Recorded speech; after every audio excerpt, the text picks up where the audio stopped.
Gen Ys are 20 to 34 years old. They were born when the internet was invented. So it's fair to say that Gen Ys have experienced more advances in technology and communication than any other generation before them. The baby boomers, they were led by Gough Whitlam. They listened to the Beatles and they witnessed the man landing on the moon. Gen X were led by Bob Hawke, listened to NXS and saw the Berlin Wall fall. Gen Y were led by John Howard, they listened to Eminem and they saw the fall of the Twin Towers.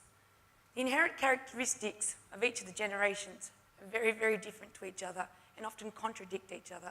However, such characteristics can also complement each other.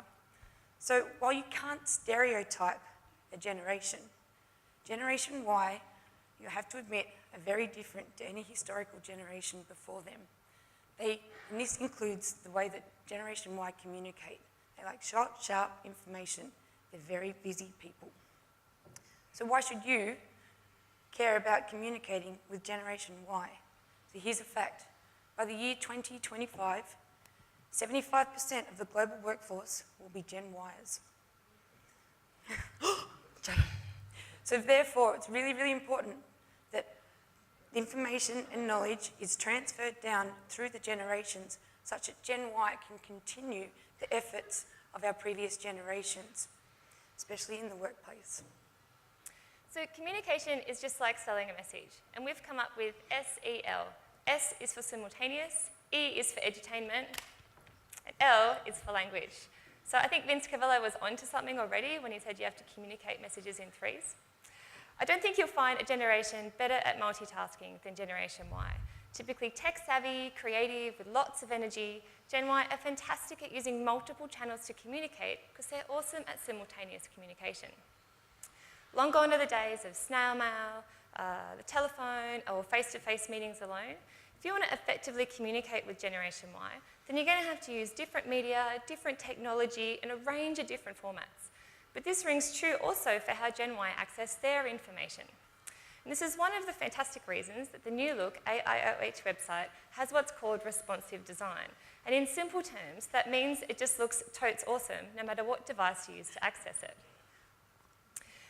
Generation Y are one of the biggest users of sites like YouTube.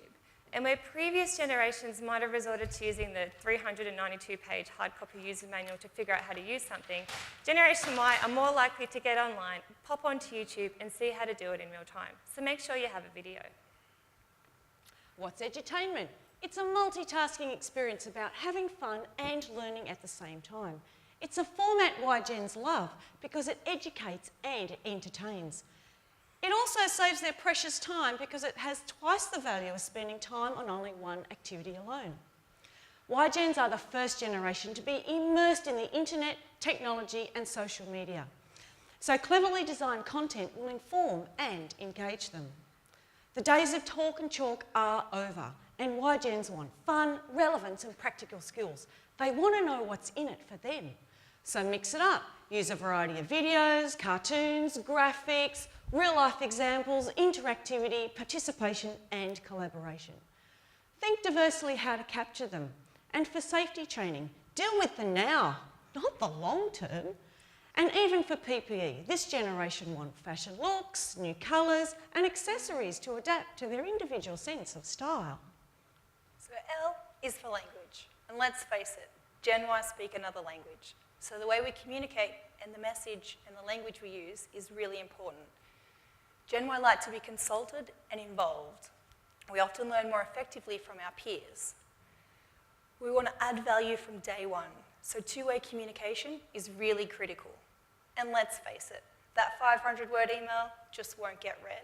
You'll probably get more buy-in from a 2-minute video presentation.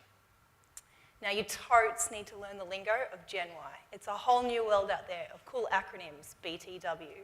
So ATM, Gen X, it's got a bit of FOMO, Gen Y are LOL while we're busy hashtagging away.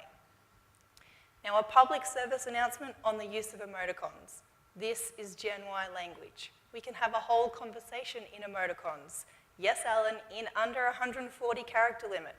So if you want to communicate with Gen Y, you need to learn the language. So remember, when communicating with Gen Y, make it fun, involve them, and use their language. And if you can't remember that, just take a selfie.